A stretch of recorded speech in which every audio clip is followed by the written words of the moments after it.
Augustine Marah, thank you for coming to the Keep Time studio. You've made Edmonton your home since 1981 and have since devoted your life to community building. Can you please tell us a little bit about yourself and a little bit about why you want to be in this mayoral riding in this exciting election? Thank you very much, Levi, for inviting me. It's a privilege for me to be here today, and I want to make it clear that even though I have not been in city council or politics before, I want to make it abundantly clear that after having done so many things in my life, especially teaching almost all my life, but also doing administration, that is leadership, and the fact that I was a school principal for a school that was accredited with Alberta Education but non-funded. I had to get the resources to pay teachers, pay myself, or pay staff, and pay the rent. So I'm running for mayor. Basically, the most important reason is that I owe a lot to this city. I came to this city through the generosity of Canadians. I was teaching with a Canadian teacher back in my country in Sierra Leone in high school. And this person gave me the opportunity to come to Edmonton to further my studies.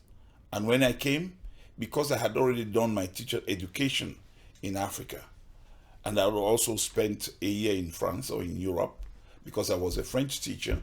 So when I came here, it only took me 2 years to do my undergraduate degree. And when I finished my degree, my marks were good enough and my French was good enough for the university to give me a teaching assistantship. So I taught French, first year university French from 1983 to 1986. And then eventually went to the public school in 1986 actually, and then September of 1986, and that is with the public school for 5 years. And later, after 5 years, I went to the Catholic school for another 5 years.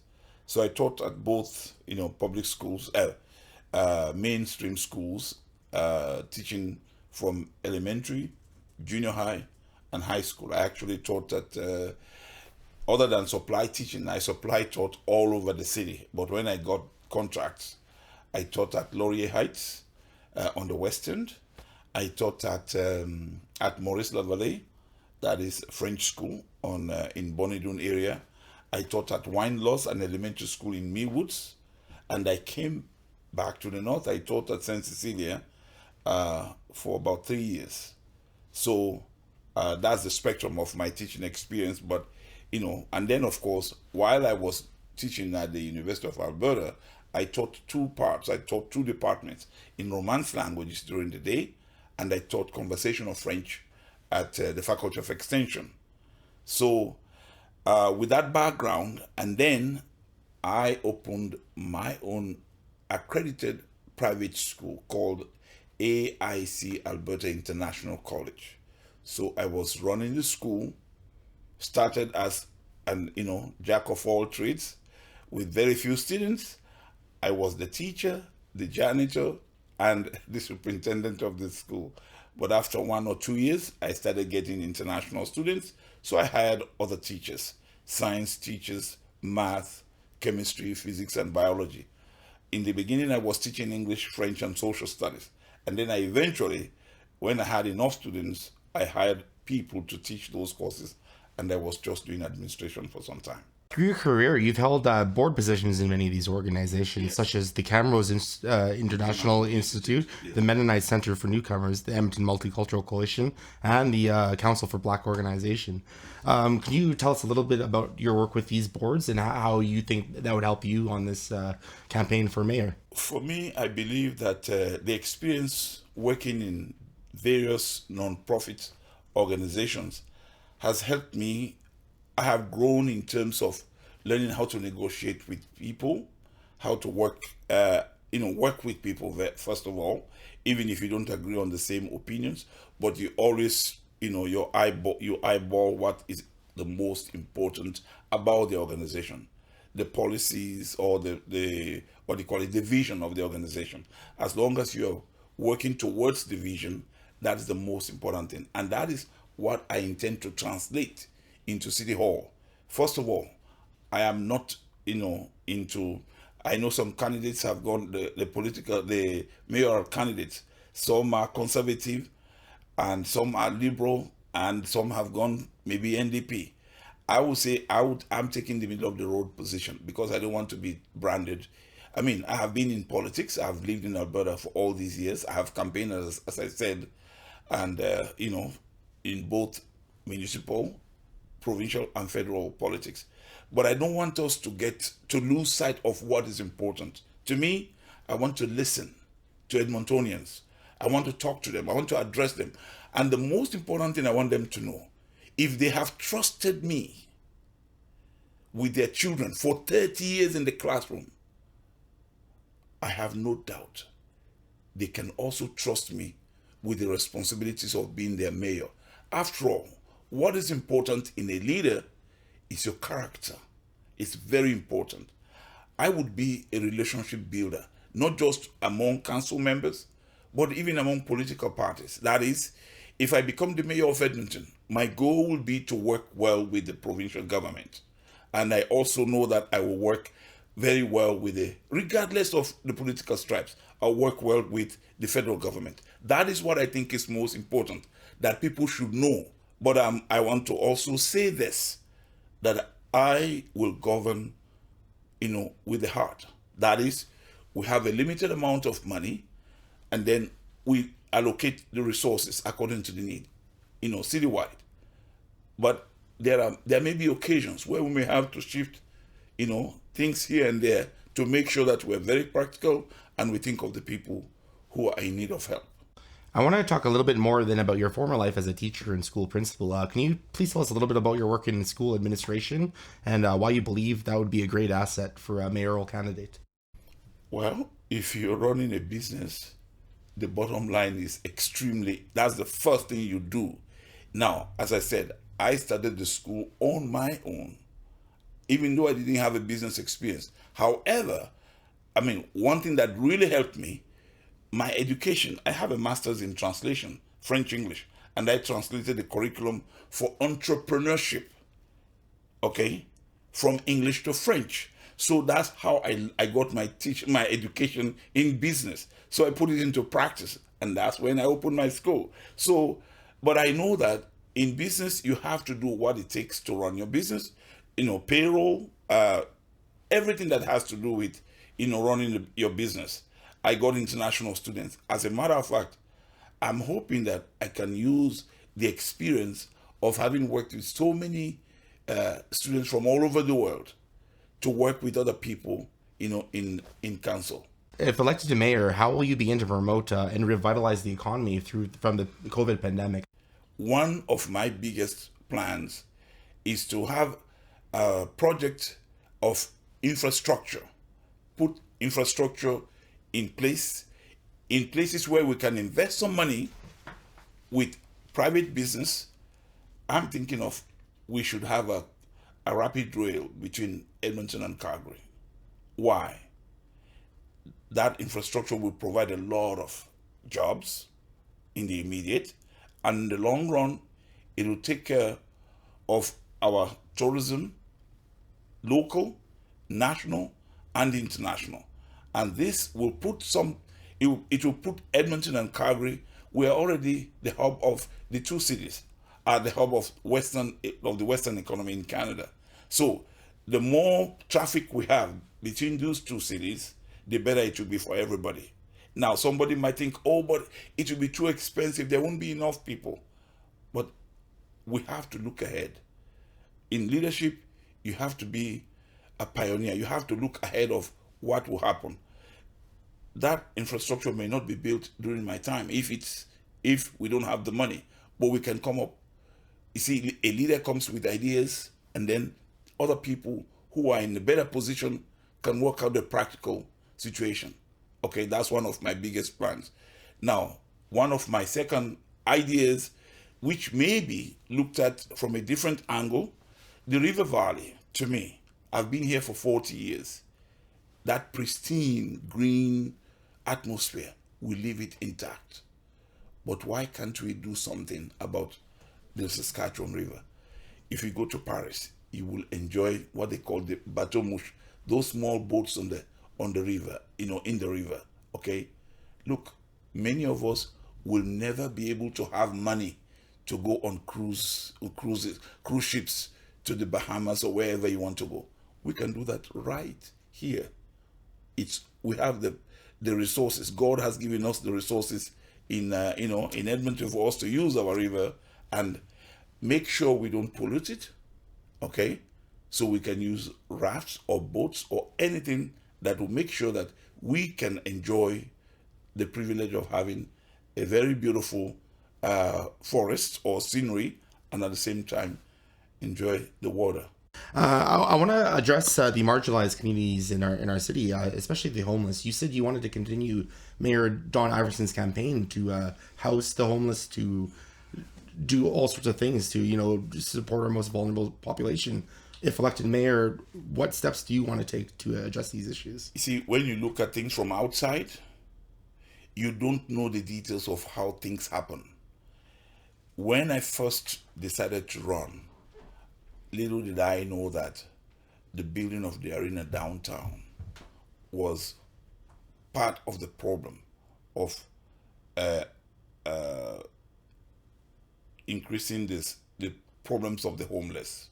Okay, had that arena been built elsewhere, say for example, it's just a hypothesis now, had it been built at the municipal airport, the old municipal airport, that would have been a much better place. That place could have been built with all the facilities and especially the resources. There are organizations that take care of the homeless. You see, in the winter, what happened? The city spent a lot of money taking care of the homeless because they were taken to the agricom, and yet their services were all downtown. Their food was downtown. How can we separate the people from the services they need? So what we need are facilities that will bring the homeless together. Now, we may not be able to solve the problem, but the most important thing is we should learn how to manage the situation. There are people who may not want to be helped at all, but I think we can talk to the homeless, talk to social workers and the organizations that work with them to find out. Of course, I think we already know some homeless people have mental problems, others have drug addiction, and others may have other problems, because I don't believe there's any human being who would go out in the street, sleep in winter, minus 30 or 40 degrees, to actually sleep outside and say, oh, I prefer this life than to be in a nice, comfortable place. So homeless people are people who need, we shouldn't even say they are part of us. We should look at them, and they are part of us. We should not consider them as outsiders because they can't afford, because they have mental problems, or because they have drug addictions. No, we are all one. See, the three of us sitting here right now in a concentric place, we're breathing the same air. What's the difference between you and I? No difference. What's the difference between us and I don't want to use the us and them. You see, they are part of us. And that's how we have to treat them. We have to try to do our best to manage their problems if they can't help themselves. There has been a recent rise in Islamophobia and violence against predominantly our Muslim brothers and sisters. Can you tell us a little bit about the religious discrimination and how we can better address the situation in Edmonton that's currently on the rise? I think the best thing to do is to sit down and talk with everybody. You won't know a human being until you sit down and get to know where they're coming from. I'll tell you a little bit about my background. I am fortunate to come from a country, in fact, the only country in the world where Muslims and Christians do not fight. And everywhere people of Sierra Leone live or go and live and make their home, like here in Edmonton, when we gather, we say the Our Father and we say the Al-Fatiha. When you get to know Muslims, you would love them. As a matter of fact, I have a friend, a medical doctor, who told me, if you don't believe in Abraham, in Moses, in the Virgin Mary, and in Jesus. You're not a Muslim.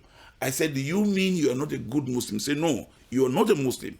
So you see, we have so much more in common than what divides us. So I believe if we sit down and talk to people, because somebody wears a hijab, doesn't mean we should hate them. We don't know what's in their heart. If we are sick, maybe that person is a nurse. They could help us one day.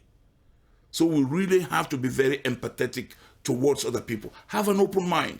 That's the best way you can live. You enrich your life by loving others.